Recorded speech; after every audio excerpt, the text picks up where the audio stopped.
10 నెలల కష్టం, వందల మంది కళ అన్నీ ఉంటేనే విగ్రహాల తయారీ. అమ్మవారి విగ్రహాల తయారీ కోసం కళాకారులు పక్క రాష్ట్రాల నుంచి వస్తున్నారు. ఆదాయం తక్కువే అయినా అమ్మవారి విగ్రహ రూపం చూస్తూ ఆనందపడిపోతున్నారు. దుర్గామాత విగ్రహాలు తయారు చేస్తున్న కళాకారులపై స్పెషల్ స్టోరీ ఇప్పుడు చూద్దాం.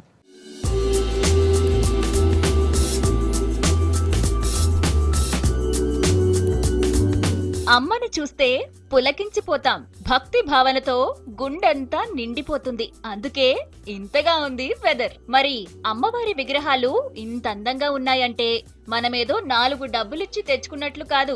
ఈ ముస్తాబు వెనక కళాకారుల శ్రమ ఉంది. మనం చేతులెత్తి దండం పెట్టేంత ఒరిజినల్ లుక్ వచ్చేలా విగ్రహం తయారవుతుంది. మరి ఈ విగ్రహాలు తయారు చేయడానికి వాళ్ళు పడే తపన అంతా ఇంత కాదు. కేవలం భక్తి భావన ఉంటే కుదరదు, కేవలం కళ మాత్రమే ఉంటే కుదరదు. రెండూ కలిస్తేనే ఈ రూపం దర్శనమిస్తుంది.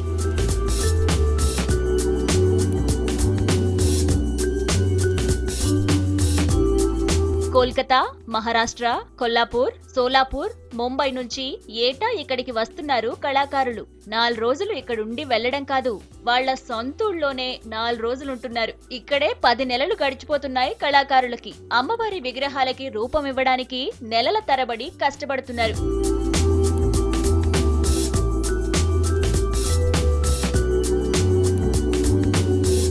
ఒక్క విగ్రహం తయారు చేయడానికి 10 మంది కష్టపడాల్సిందే. మట్టి విగ్రహాలు తయారు చేయడం అంటే అంత ఈజీ కాదు. అందుకే ఏటా 3000 మంది వరకు ధూల్పేటకి వస్తున్నారు కళాకారులు. ఏడాదిలో 10 నెలల పాటు ఫ్యామిలీకి దూరంగా ఉన్నా నెలకి సంపాదించేది మాత్రం 10 నుంచి 12,000 రూపాయలే. డబ్బు కోసం కాదు, అమ్మవారి కోసం విగ్రహాలు తయారు చేస్తున్నామంటున్నారు కళాకారులు. मैं यहाँ 1 साल में 8 महीने इधर काम करता हूँ.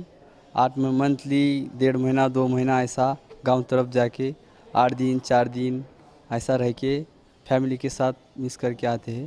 फिर इधर काम में आए तो सबके साथ मिलजुल कर अच्छा काम करते हैं. समझो ये काम हमारा दिन रात भर भी चलता है, 1-2 बजे तक ऐसा. साल को 6 महीने काम को आते हैं. 6 महीने काम करके जाते हैं. 10 महीने को 10,000 पेमेंट देते. खाना है, रहना है, सब महाराष्ट्र से आते, नांदेड़ से आके 4 महीने 6 महीने करते हैं. उसके बाद गांव जाते. गांव जाके 4-5 महीने गांव में काम करते, खेती का कुछ भी. उसके बाद में हावर बुलाएगी और यहाँ आते. ये तैयार करने को कम से कम बोले तो एक कास्टिंग करने को उसको 2 से 3 घंटे लगता समझो. ఇన్నాళ్లు ఇంతమంది కష్టపడితే విగ్రహాలు తయారవుతున్నాయి. Plaster of Paris, white clay, gum, paper, coconut dust ఇలాంటి వస్తువులతో విగ్రహాలను తయారు చేస్తున్నారు. ఇక ఫైనల్ గా ఫినిషింగ్ టచ్ ఇచ్చి కలర్లు వేస్తే దుర్గామాతలు రెడీ అవుతారు. 200 విగ్రహాలు తయారు చేయాలంటే 70 మంది కళాకారులు 2 నెలల పాటు శ్రమించాలంటున్నారు. ఇక అమ్మవారి చీరలు, నగలు కూడా సెపరేట్ గా డెకరేట్ చేస్తారు. తమ కళని, భక్తిని చూపిస్తున్నారు. वो क्ले से मूर्ति तैयार करते. मूर्ति तैयार होने के बाद में लब्बर लिक्विड, जो केरला का लब्बर लिक्विड रहता ना, वो लब्बर लिक्विड से मूर्ति पे पेस्ट करते, पेंटिंग करे जैसा. करने के बाद में पीओपी से उसका डाई निकालते. डाई निकालने के बाद में फिर लब्बर निकालने के बाद में उसमें कास्टिंग करते.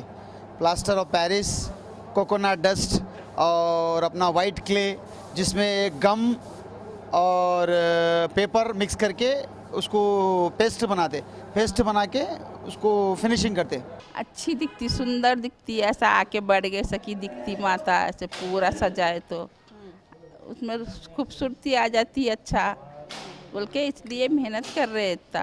ये सब उसको गम लगाते, फेविकॉल लगा के उससे चिपकाते. वैसा ज्वेलरी में तो यही कुंदना पूरे. తాము తయారు చేసుకున్న విగ్రహాలను చూసుకుని పడ్డ కష్టాన్ని మర్చిపోవడం కళాకారులకి ఆనందం. అమ్మవారి విగ్రహాలు ఎంత అందంగా తయారైతే అంత మురిసిపోవడం కూడా వాళ్లకే సొంతం.